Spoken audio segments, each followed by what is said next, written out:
Alright guys, so I wanted to make this quick video here of how to not get caught slipping. And what I mean by this is, if you watch probably the Game Chasers or you watch anybody's YouTube channel, they usually say they caught someone slipping.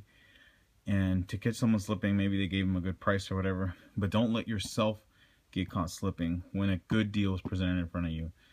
And I'm not sure how to explain this, and hopefully you guys understand what I'm trying to say or get across is, say for instance this table is laid out and you see these games here. If you're an avid collector or avid person that's interested in getting 64 games, these games will stand out as the breadwinners. But what you might not know is, say for instance, other games for other systems are just as valuable. My last two pickups, pickup 13 and 14, you guys may have seen, it seems like I got a lot of good stuff.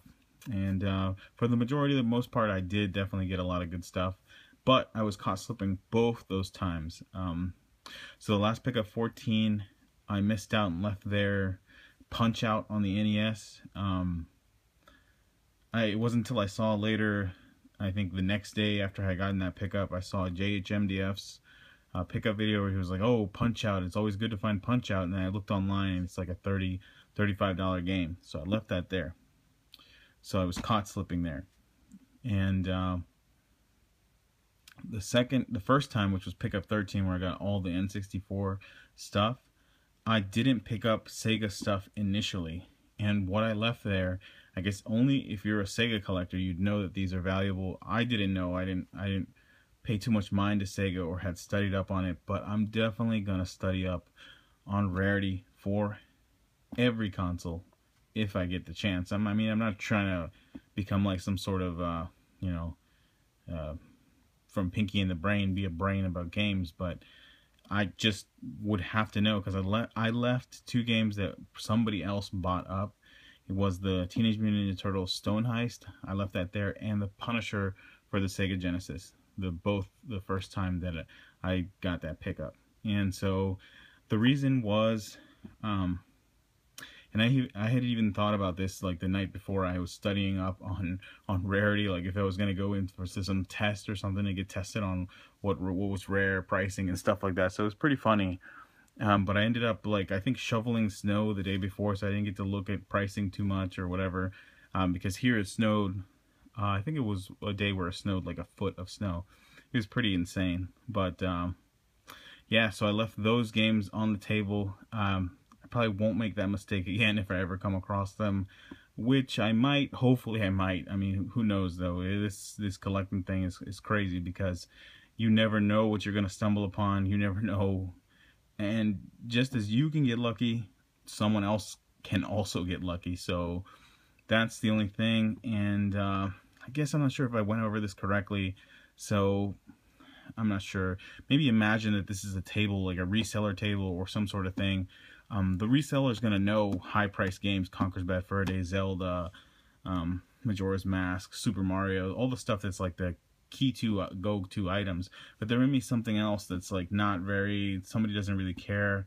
I always come back to this example, like Haunting Ground on the PS2. It's like a $70 game. The reseller may not know, the person may not know, they don't care as much. Just Mario is more coveted, more popular, more expensive, whatever it is. Say for instance, Bomberman Second Attack, it's like a $70 game. Someone may not know. I've never really come across it, except that one time that I picked it up. But yeah, just study up on rarity and know pricing, and don't just know just specifically rare games, because you're most likely not going to come across those. You will come across a lot of $30 to $45 games, and those really aren't on the rare charts. They're kind of like pricey games that you definitely want to pick up. Maybe you don't want them, but you definitely want to keep them to be able to trade, to be able to sell them, so you can probably buy a game that you want to play. Because some people don't care about actual rarity. They care more about gameplay. That's why a lot of the Mario games or the games still hold their value, not because they are rare, but because people want to continue to play them. and that's why they're so popular. And things that are actually rare sometimes